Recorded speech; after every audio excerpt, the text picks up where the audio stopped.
कर्मों का फल प्राप्त किए बिना कोई नहीं हो सकता मुक्त। कोई भी कर्म का फल प्राप्त किए बिना मुक्त नहीं हो सकता।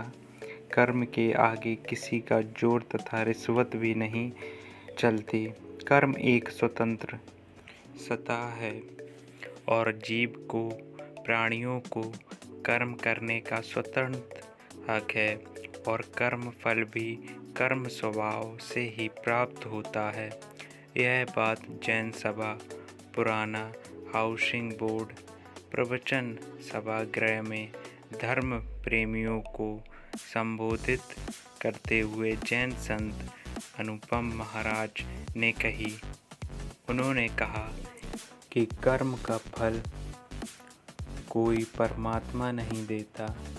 व्यक्ति जो करता है वही उसे मिलता है। अच्छे कर्म करता है तो अच्छा फल मिल जाता है, बुरे कर्म करता है तो बुरा फल मिल जाता है। पका हुआ आम कभी कड़वा नहीं हो सकता, वो सदैव मीठा ही रहता है। इसी प्रकार से अच्छे कर्म का फल हमेशा सुखदायी होता है।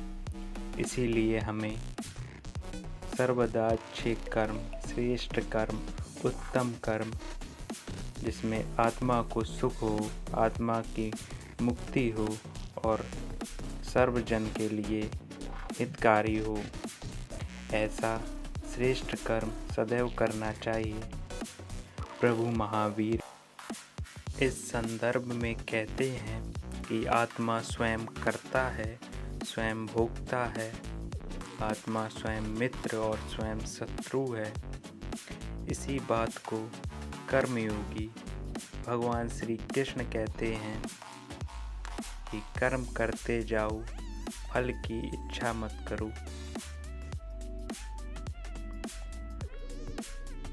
अच्छे बुरे कर्म का फल तुम्हें स्वयं ही मिलेगा।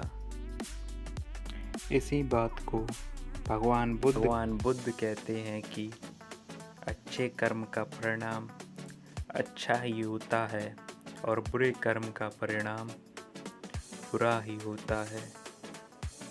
संत ने कहा कि व्यवहारिक दृष्टि से भी कोई मनुष्य मदिरा पीने का कर्म करता है तो मदिरा पीने का परिणाम उस मनुष्य को मिलता है। इसके विपरीत कोई व्यक्ति शहद पीने का कर्म करता है तो जिज्ञा मीठी हो जाती है। ठीक इसी प्रकार से सब कर्म का अपना स्वभाव है।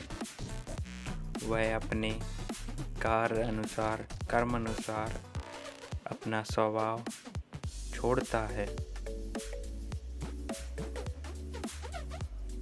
उन्होंने कहा कि बुरे कर्म का त्याग करना चाहिए तथा अच्छे कर्म सदैव करने चाहिए। अच्छे कर्म करने पर भी अभिमान नहीं रखना चाहिए। उन्होंने कहा कि निष्पक्ष भाव से अच्छे श्रेष्ठ कर्म सदैव करने पर परमात्मा की प्राप्ति होती है।